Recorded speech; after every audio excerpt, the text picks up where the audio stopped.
오늘은 폭풍 속에서 첫 번째 시간으로 도망자의 배 요나라는 제목으로 하나님 말씀을 전하겠습니다.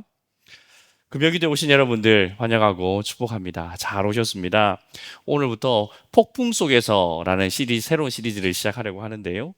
이제 앞으로 3주 동안 성경에 기록되어져 있는 그 폭풍 속에 던져졌던 세 척의 배를 살펴볼 것입니다. 그리고 그 배 위에서 하나님께서 우리의 생각을 어디로 인도하시는지를 함께 살펴볼 것입니다. 오늘은 그 첫 번째 도망자의 배 요나입니다.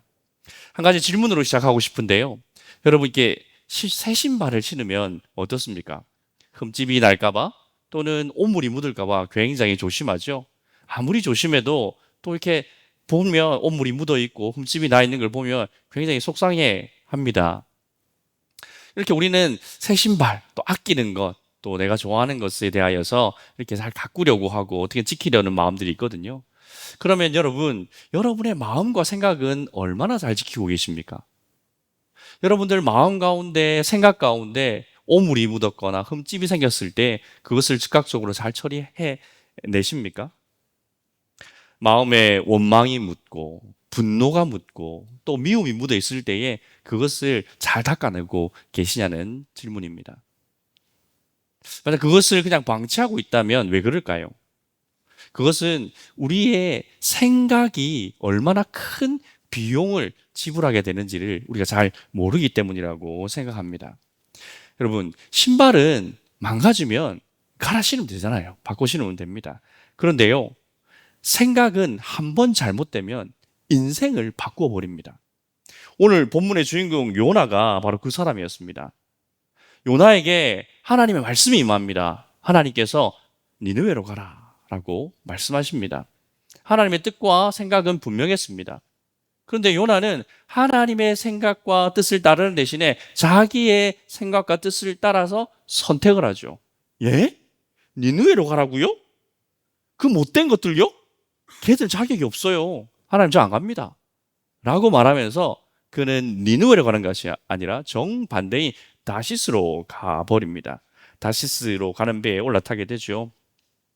이 생각이 바로 비용을 발생시키기 시작합니다. 서울에서 부산을 왔다 갔다 할 정도의 거리면 니누에까지 갈 수 있는데 다시스까지 가는 길은요, 서울에서 방콕까지 가는 정도의 거리입니다. 그러니까 훨씬 더 많은 비용을 지불하고 있는 것이죠. 하나님을 피해가는 길은요, 하나님께서 가라고 하신 길보다 훨씬 더 길고 많은 비용을 발생시킵니다. 더 비싼 값을 치를 수밖에 없죠. 그래서 오늘 우리가 이 질문 한 가지를 마음에 품고 말씀을 썼으면 좋겠는데요. 내 인생이라는 배는 지금 니느웨로 가고 있는가? 아니면 다시스로 가고 있는가? 이 질문을 품고 하나님의 말씀을 들었으면 좋겠습니다. 본문 속으로 더 깊이 들어가 보겠습니다. 첫 번째 대지는요, 불순종의 생각에는 삭시 있다입니다. 3절 말씀인데요. 그러나 요나가 여호와의 얼굴을 피하려고 일어나 다시스로 도망하려 하여 욥바로 내려갔더니 마침 다시스로 가는 배를 만난지라. 여호와의 얼굴을 피하여 그들과 함께 다시스로 가려고 뱃삭스를 주고 배에 올랐더라. 여기에 짧지만 좀 무서운 말이 있습니다. 무엇이냐면 뱃삭스를 주고입니다. 요나는요, 돈을 냈습니다. 자기 주머니에서 동전을 꺼내서 뱃삭스를 지불했습니다. 하나님을 피해서 도망가는데 비용이 듭니다. 공짜로 도망갈 수 있는 길은 없거든요. 근데 여러분, 요나가 지불한 것이 그 동전 몇 입뿐이었을까요? 아닐 겁니다. 요나는 훨씬 더 많은 것들을 비용으로 지불하게 되는데, 첫 번째는요, 그는 하나님과의 관계를 지불했습니다. 오늘 말씀해 보십시오. 여호와의 얼굴을 피하려고 라고 되어 있지 않습니까? 얼굴을 피한다는 것이 무슨 뜻이겠습니까? 관계를 끊겠다는 것이죠. 사랑하는 사람들은 마주보게 되어 있는데 이제 그 얼굴을 피하고 얼굴을 돌려버리면 무엇이 마주하게 됩니까? 얼굴을 돌리면 등을 마주하게 되죠. 요나는 하나님을 등져버렸습니다. 그래서 잘못된 생각, 하나님의 뜻을 거스르는 생각은 하나님과 등지게 합니다. 하나님과 멀어지게 하죠. 그래서 하나님과 등지면 기도가 되겠습니까? 찬양이 나오겠습니까? 참된 예배가 드려지겠습니까? 하나님과 등지는 순간 점점 더 하나님과 관계는 멀어질 수밖에 없습니다. 그래서 요나는 첫 번째 뱃삭과 더불어서 하나님과의 관계를 지불한 것입니다. 두 번째는요, 그는 평안을 또 지불하게 됩니다. 하나님의 말씀을 어기고 하나님과 반대되는 방향으로 가는 요나의 마음 가운데 평안이 임하겠습니까? 여러분들은 평안이 임하시던가요? 하나님의 말씀을 따라가지 않고 내 생각대로 살았을 때에 평안이 임하던가요? 아니죠.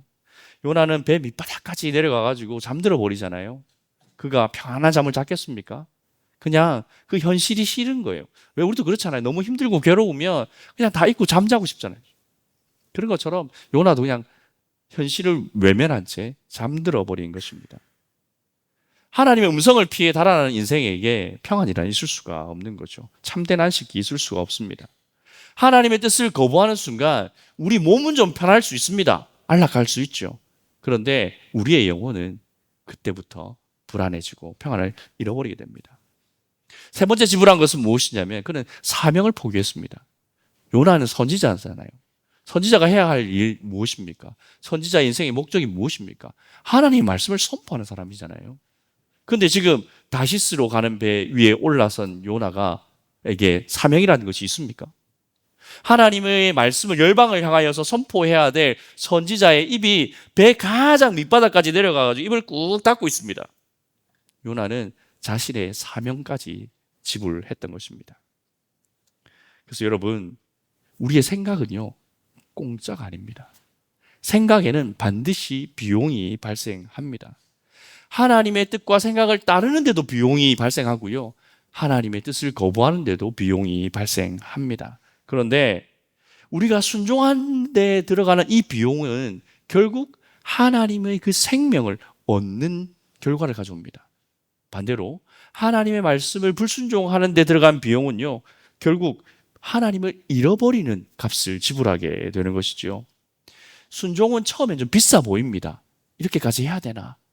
그런 마음이 들 수 있습니다. 그러나 그 끝에는 하나님을 만날 수 있는 것이죠. 생명으로 우리가 당도하게 도달하게 됩니다. 그런데 불순종은 처음엔 좀 편해 보이고 좀 싸 보이는데요. 결국 끝까지 가보면 어떻습니까? 모든 것을 다 잃어버리게 됩니다. 여러분, 이것이 죄의 경제학입니다. 죄는 언제나 처음에는 싸 보여요. 편해 보이고 그래서 그것을 선택합니다. 내가 지불하는 것보다 이익이 더 커 보이거든요. 그런데 우리 죄를 지어봐서 알잖아요. 하나님의 뜻을 거부해서 한번 걸어가 본 경험들 있지 않습니까? 그 걸음을 걸어가면 걸어갈수록 한 걸음 한 걸음 내디딜 때마다 비용이 추가됩니다. 계속해서 비용을 낳고 낳습니다. 결국 모든 것을 다 잃어버리게 되는 거죠. 요나 보십시오. 하나님의 뜻을 따라서 갔으면 금방 도착했을 길인데 5배나 더 많은 길, 더 많은 비용을 지불하고 말았습니다. 여러분, 혹시 여러분들 삶 가운데 또 신앙생활을 하면서 이 정도는 괜찮겠지라고 하면서 하나님의 뜻을 살짝 비껴간 그 뱃삭을 내고 지금 다시스로 가고 있지는 않으십니까? 하나님을 말씀을 따르지 않는데 기꺼이 지불하고 있는 비용은 없으신지 한번 정직하게 마음을 들여다보시고 삶을 들여다보시면서 한번 그 비용을 한번 계산해 보십시오. 얼마나 들어가고 있는지, 그리고 앞으로 얼마나 더 들어가게 될 것인지. 이렇게 우리가 잘못된 생각을 따라가게 되면 계속해서 비용을 지불하게 되는데요. 그때 하나님은 무엇을 하실까요? 하나님은 우리가 그 잘못된 길을 걸어가면서 비용을 계속해서 지불하고 있는 우리를 멈추시기 위하여서 폭풍으로 개입하십니다. 두 번째 내지는요, 폭풍은 심판이 아니라 하나님의 개입입니다. 4절 말씀인데요, 여호와께서 큰 바람을 바다 위에 내리심에 바다 가운데 큰 폭풍이 일어나 배가 거의 깨지게 된지라. 이 구절에서 우리가 주목해야 할 단어는 내리심에입니다. 하나님께서 큰 바람을 바다 위에 내리셨습니다. 폭풍이 저절로 일어나는 것이 아니라는 거죠. 하나님께서 폭풍을 불러 일으키셨습니다. 왜 하나님께서 요나가 탄 배를 향하여서 폭풍을 보내셨습니까? 요나가 미워서요? 요나를 심판하시려고요? 아닙니다. 하나님께서는 잘못된 길을 가고 있는, 잘못된 항로를 가고 있는 요나를 멈춰 세우기 위해서 이 폭풍을 내려 보내신 것입니다. 그래서 우리 인생에 불어닥치는 폭풍은요, 하나님의 진노가 아니라 개입이고요, 우리를 향한 형벌이 아니라 하나님의 사랑입니다. 히브리서 12장 6절이 이렇게 말씀합니다. 우리 같이 한번 읽어볼까요? 주께서 그 사랑하시는 자를 징계하시고 그가 받아들이시는 아들마다 채찍질 하심이라 하였으니, 징계와 채찍질이 눈에 제일 띄죠. 얼마나 무섭습니까? 그런데 이 단어 앞에 붙어 있는 단어도 함께 보아야 합니다. 무엇이 붙어 있습니까? 사랑하시는, 받아들이시는. 사랑하지 않으면요, 굳이 멈춰 세울 필요 없습니다. 왜 개입합니까? 그냥 냅두면 됩니다. 다시스로 가든 그 너머로 가든 무슨 상관입니까? 그냥 편안하게 가도록 버려두면 됩니다. 그런데 하나님께서 요나를 그냥 보내지 않으시잖아요. 멈춰 세우십니다. 폭풍을 내리셔서라도 그를 멈추어 세우십니다. 근데 폭풍이 불어닥쳤는데도 요나가 꼼짝을 안 합니다. 그래서 하나님께서는 요나가 여전히 잠든 것을 보시고 하나님께서 다른 사람을 보내셔서 이번에 다시 한번 요나를 흔들어 깨웁니다. 6절 말씀을 볼까요? 선장이 그에게 가서 이르되, 자는 자여 어찌함이냐? 일어나서 내 하나님께 구하라. 혹시 하나님께서 우리를 생각하사 망하지 아니하게 하시니라 하니라. 여러분, 이 장면 얼마나 아이러니합니까? 하나님을 모르는 이방의 선장이 하나님을 이름을 좀 불러라고 선지자를 흔들어 깨우고 있습니다. 다른 선원들도 자신들의 섬기는 그 신의 이름을 부르면서 살려주세요, 살려주세요, 도와주세요, 도와주세요 기도하고 있는데, 정작 하나님을 아는 선지자, 하나님을 믿는 선지자, 하나님께서 직접 말씀하시는 선지자는 배 가장 밑바닥에서 잠들어 있습니다. 깨어서 기도해야 할 사람은 잠들어 있고, 하나님을 모르는 사람이 오히려 찾아와서, 아이 좀 일어나서 당신이 섬기는 그 하나님 앞에 좀 기도 좀 해보라고 라고 흔들어 깨우고 있습니다. 요나를 향한 이 선장의 외침은 하나님께서 요나에게 주신 두 번째 기회입니다. 요나야, 아직 늦지 않았어. 어서 일어나. 회개하고 돌이켜 라고 하나님께서 선장을 통하여서 말씀하시는 것이죠. 이처럼 하나님께서는요, 폭풍으로, 때로는 사람으로 거듭해서 요나를 찾아오시고 또 찾아오십니다. 여기서 놓치지 말아야 할 흐름이 한 가지 있는데요, 요나는 말씀을 보면 계속해서 내려갑니다. 3절에 보면 욥바로 내려가고요, 욥바에서 배로 내려가고요, 배에 올라서는 배 가장 밑바닥으로 내려갑니다. 거기서도 멈추지 않고 이제 깊은 잠 속으로 빠져들어가 버립니다. 하나님의 생각을 따르지 않는 사람들, 하나님을 피하는 사람들은요, 계속 그렇게 바닥으로 내려갑니다. 점점 더 어두운 곳으로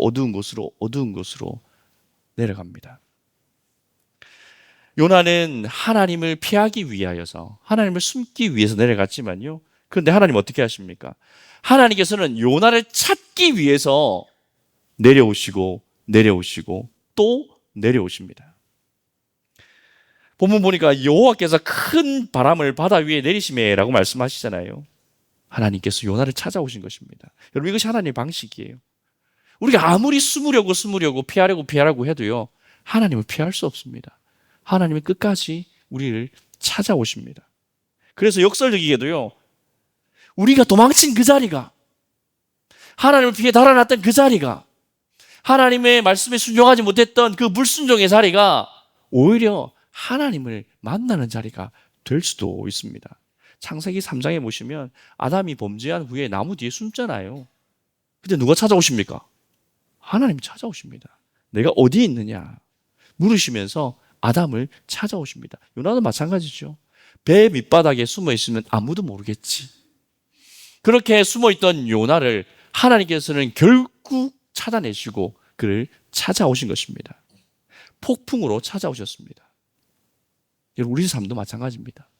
내 삶 속에서도요, 내가 감추어둔 죄와 허물의 자리, 또 내 실패의 자리, 또 내 가장 수치스럽고 부끄러운 내 인생의 가장 내 마음의 가장 밑바닥, 가장 숨고 싶은 그 자리까지 하나님께서는 우리를 찾아오시는 줄 믿으시기 바랍니다.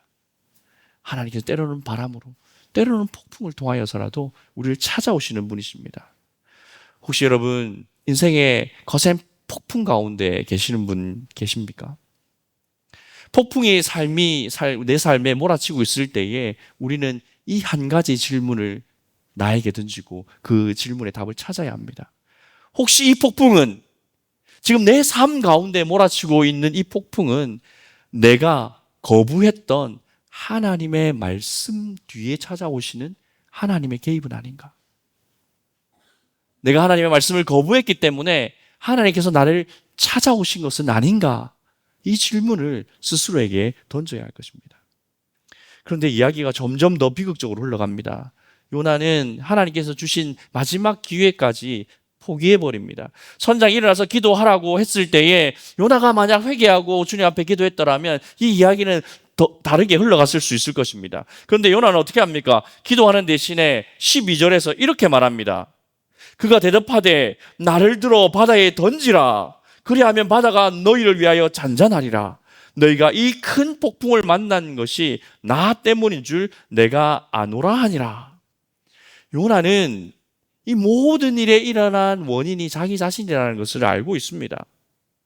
그런데 알고 있는데도 불구하고 자기의 생각을 바꾸어서 회개하는 대신에 무엇을 선택합니까? 나를 그냥 바다에 씹어 던지세요. 이게 무슨 말입니까? 요나는 자기 인생을 이제 포기한 거예요. 내 순종하느니 차라리 죽고 말겠다 라고 자기 인생을 포기해버린 것입니다. 여러분, 처음에 이 불순종의 싹은 동전 맨잎이었어요. 그런데 그 마지막 요나가 지불하려고 하는 것은 무엇입니까? 자신의 생명까지도 포기하는 자리까지 내려가 버렸습니다. 불순종의 비용이 이렇게 크고 무섭습니다.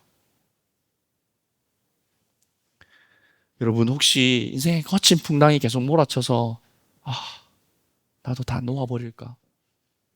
다 포기해버릴까? 라고 생각하는 분이 계십니까?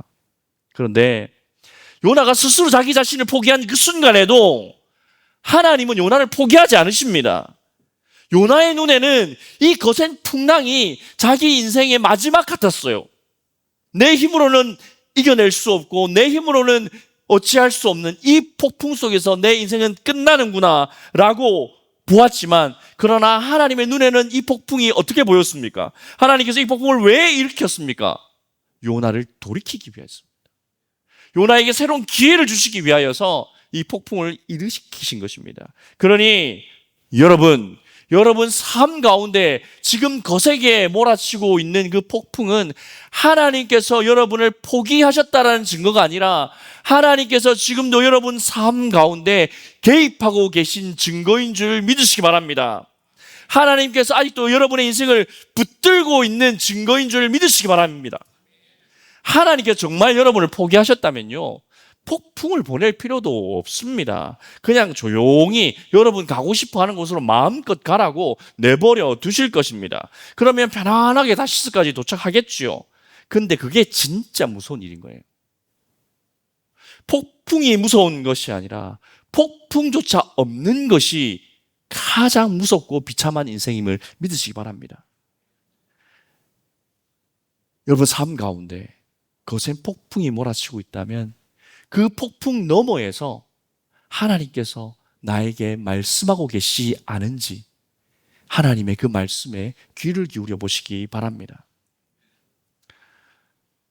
근데 이 요나의 이야기가, 요나는 자신을 스스로 포기했지만, 나를 바다에 던지세요 라고 스스로 포기했지만 그의 이야기는 여기서 끝이 나지 않습니다. 요나가 나를 바다에 던지라고 말하는 그 순간 우리는 이 세상의 가장 위대한 장엄한 구원의 서사시의 한 장면을 보고 있는 것입니다. 세 번째 대지입니다. 물고기 뱃속까지 내려가지 마십시오. 요나서 1장 15절입니다.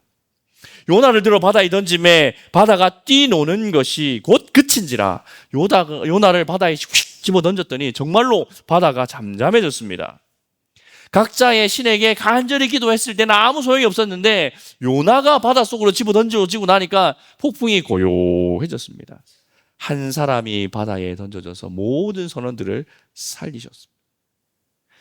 그래서 예수님은 직접 이 요나를 가리켜서 이렇게 말씀하셨습니다. 마태복음 12장 40절 말씀입니다. 함께 읽어봅시다. 요나가 밤낮 사흘 동안 물고기 뱃속에 있었던 것 같이 인자도 밤낮 사흘 동안 땅 속에 있으리라. 예수님이 요나를 당신을 향한 예표로 사용하십니다. 요나가 3일 동안 물고기 뱃속에 있었던 것처럼 예수님께서 3일 동안 무덤 속에 있을 것이다.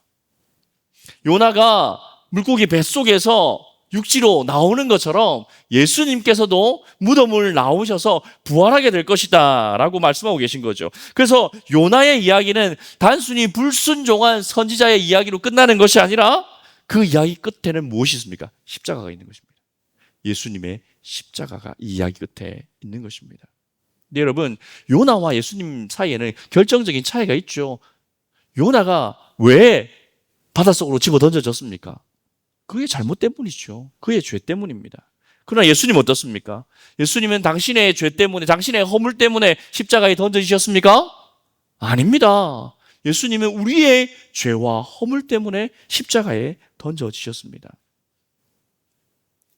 도망친 것은 우리인데 그 값은 예수님께서 치르신 것입니다. 요나는 뱃삭을 내고 다시스로 가는 배에 올랐습니다. 그것이 그가 지불했던 잘못된 생각의 비용이었죠. 그런데 우리의 잘못된 생각, 우리의 잘못된 선택, 우리의 인생에 잘못 선택한 그 방향의 값은 누가 지불하십니까? 예수님께서 지불하신 줄 믿으시기 바랍니다. 요나가 바다에 던져져서 모든 선원들이 평안을 얻은 것처럼 예수님께서 십자가에 던져지심으로 말미암아 우리가 평안을 누리시는 줄 믿으시기 바랍니다. 요나가 물고기 뱃속에서 3일 있다가 나왔던 것처럼 예수님께서 무덤 속에서 3일 동안 계시다가 부활하셨습니다. 요나의 3일은 자기 불순종의 결과였지만 예수님의 3일은 우리를 향한 사랑의 결과였습니다. 그렇다면 이 예수님의 사랑, 스스로를 십자가에 던지시고 무덤에 3일 동안 계셨다가 부활하신 그 예수님의 그 사랑이 우리에게 요구하는 바는 무엇입니까? 더 열심히 노력하는 것입니까? 아닙니다. 예수님의 그 사랑 앞에서 우리는 항복해야 합니다. 예수님의 그 사랑 앞에서 항복하게 되시기를 축복합니다. 여러분, 우리가 가지고 있는 이 잘못된 생각은 내가 노력해가지고 고칠 수 있는 것이 아니에요. 많이 해보셨잖아요. 아니야, 나 이렇게 살면 안 돼. 정신 차려야 돼. 정신 차려야 돼.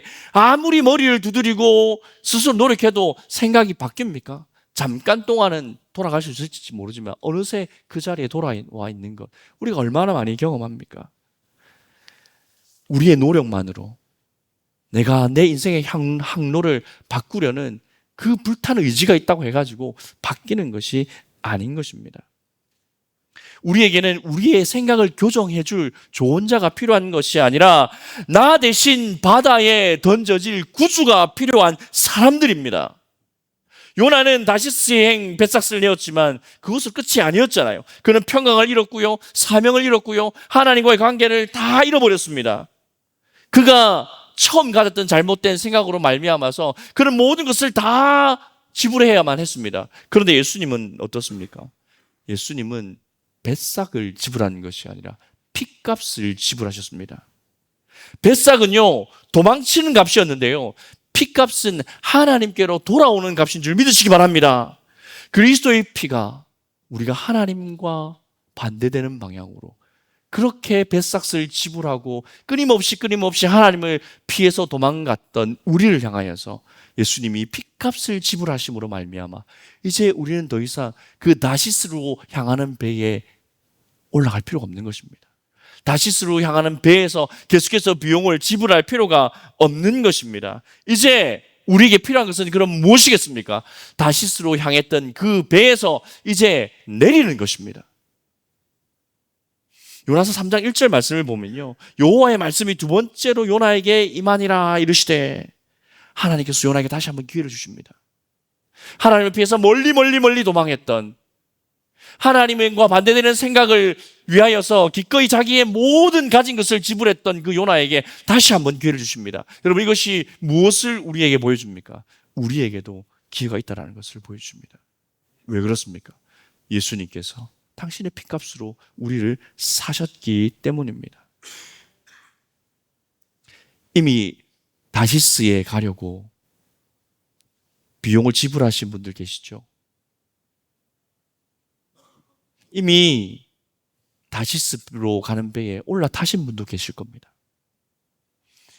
어쩌면 이미 그 다시스로 가는 배에 올라타서 폭풍 가운데 계신 분들도 있을 것입니다. 또는 더 심하여서 스스로 바다에 몸을 던지신 분도 있으실 것입니다. 그런 분들에게 성경은 우리에게 말씀합니다. 그리스도 예수 안에 있는 자에게는 결코 정죄함이 없습니다. 우리가 지불해야 될 싹은 이제 없는 거예요. 비록 여러분이 잘못된 생각으로 잘못된 선택을 하셨다 할지라도 여러분 더 이상 그 잘못된 선택의 비용을 스스로 지불하려고 버티지 마십시오. 이제 예수님을 의지하고 예수님의 그 십자가를 붙들고 예수님께서 나의 모든 비용을 지불하셨다는 것을 믿는 믿음으로 이제 그 배에서 뛰어내리셔야 합니다. 그 배에 올라타셔서 계속해서 그렇게 떠내려가시면 안 됩니다. 그것이 어떤 배인지 오늘 한번 기도를 통하여서 하나님께 물어보십시오.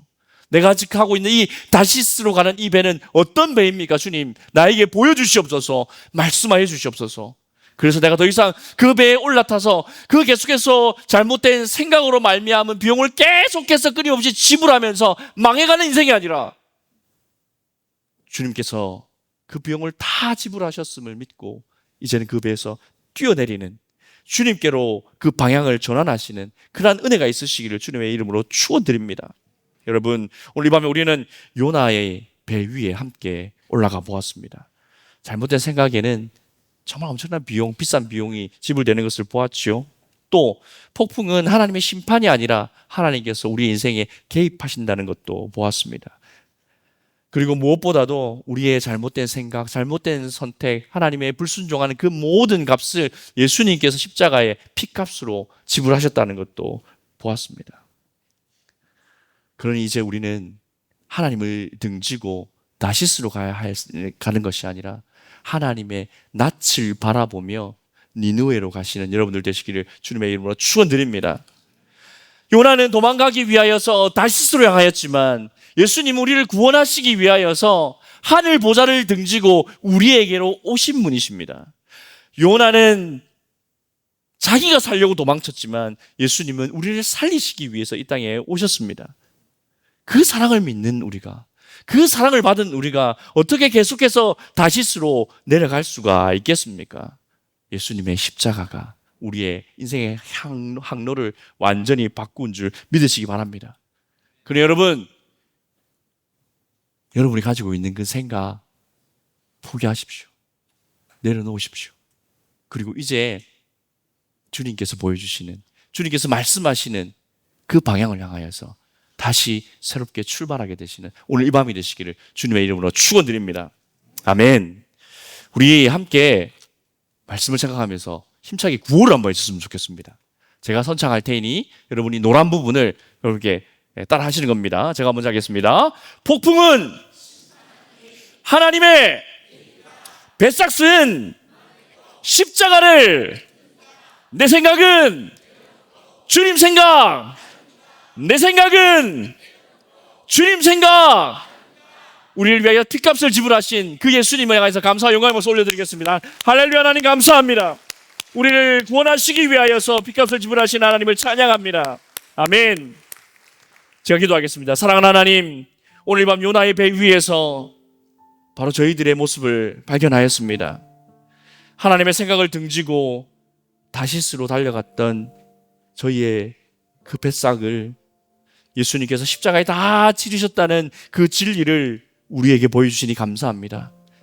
하나님, 이제 내 생각 내려놓겠습니다. 도와주시옵소서. 이제 주님의 뜻을 따라 가기를 원하오니 주님께서 돌이켜 주시옵소서. 오직 예수님만 신뢰하오니 우리를 이끌어 주시옵소서. 예수님의 이름으로 기도하옵나이다. 아멘.